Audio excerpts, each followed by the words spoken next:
Time and distance का 7 model discuss करते हैं, जहां पर हम एक और इम्पोर्टेंट कॉन्सेप्ट को डिस्कस करेंगे जो है relative speed. Time and distance के बहुत से क्वेश्चन रिलेटिव स्पीड के कॉन्सेप्ट से सॉल्व हो जाते हैं। ठीक है, तो आइए समझते हैं सबसे पहले कि रिलेटिव स्पीड क्या है। Relative speed is defined as a speed of a moving object with respect to another.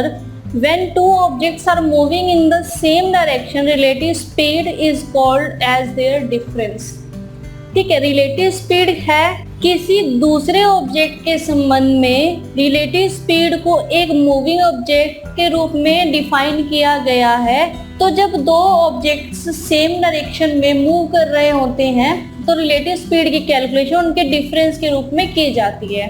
For example कि हमारे पास 2 ट्रेन्स है और वो दोनों ट्रेन एक ही दिशा में मूव कर रही हैं, एक ही डायरेक्शन में मूव कर रही है। एक ट्रेन की स्पीड है 90 किलोमीटर पर आवर और दूसरी की भी स्पीड है 90 किलोमीटर पर आवर। अब यहाँ पर जो रिलेटिव स्पीड होगी वो होगी 0 किलोमीटर पर आवर, क्योंकि अगर हम इनका डिफरेंस देखें, दोनों सेम डायरेक्शन में मूव कर रही हैं, तो इनका डिफरेंस होगा 90 - 90 यानी कि 0 किलोमीटर पर। तो 0 किलोमीटर पर आवर जो है वो यहाँ पर रिलेटिव स्पीड को रेफर कर रही है।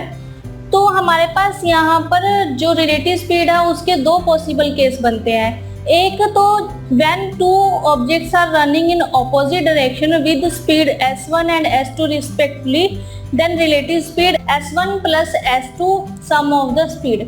यानी कि जब दो ऑब्जेक्ट्स ऑपोजिट डायरेक्शन में मूव कर रहे होंगे, स्पीड है उनकी s1 एंड s2, तो हमारे पास जो रिलेटिव स्पीड है वो होगी सम ऑफ द स्पीड, यानी कि जो उन दो ऑब्जेक्ट्स की स्पीड है उनका सम कर देंगे तो हमारे पास रिलेटिव स्पीड आ जाएगी।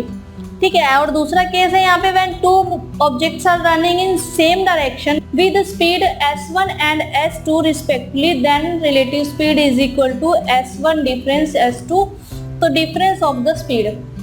तो सेकंड केस में कि जब दो ऑब्जेक्ट्स सेम डायरेक्शन में मूव कर रहे हैं, एक ही दिशा में चल रहे हैं, तो उनकी स्पीड अगर s1 और s2 है तो और रिलेटिव स्पीड होगी उनकी s1 डिफरेंस s2, यानी कि जो उनकी स्पीड होगी ऑब्जेक्ट्स की उनका हम डिफरेंस करेंगे, यहाँ पे माइनस करेंगे उनकी स्पीड को। तो जब दो ऑब्जेक्ट्स अपोजिट डायरेक्शन में मूव कर रहे हैं तो रिलेटिव स्पीड होगी उनका सम, स्पीड का सम, और जब दो ऑब्जेक्ट सेम डायरेक्शन में मूव कर रहे होंगे तो उनकी रिलेटिव स्पीड होगी डिफरेंस ऑफ द स्पीड, यानी कि उन दोनों का डिफरेंस जो उनकी स्पीड दी हुई है। ठीक है, तो अगर ऑपोजिट डायरेक्शन में मूव कर रही है, फॉर एग्जांपल कि 2 ट्रेन्स हैं वो ऑपोजिट डायरेक्शन में मूव कर रही है। फर्स्ट ट्रेन की स्पीड है 55 किलोमीटर पर आवर और सेकंड ट्रेन की स्पीड है 45 किलोमीटर पर आवर।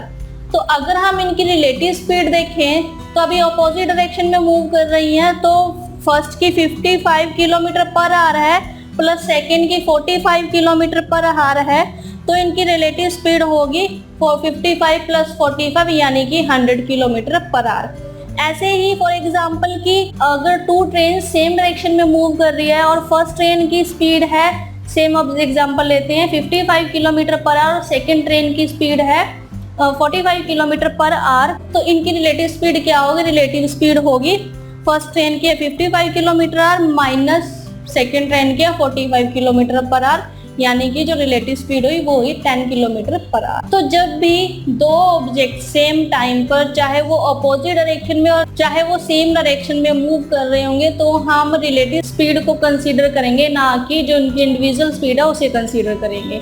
ठीक है, इससे रिलेटेड एक एग्जांपल करते हैं ताकि आपको कॉन्सेप्ट क्लियर हो जाए।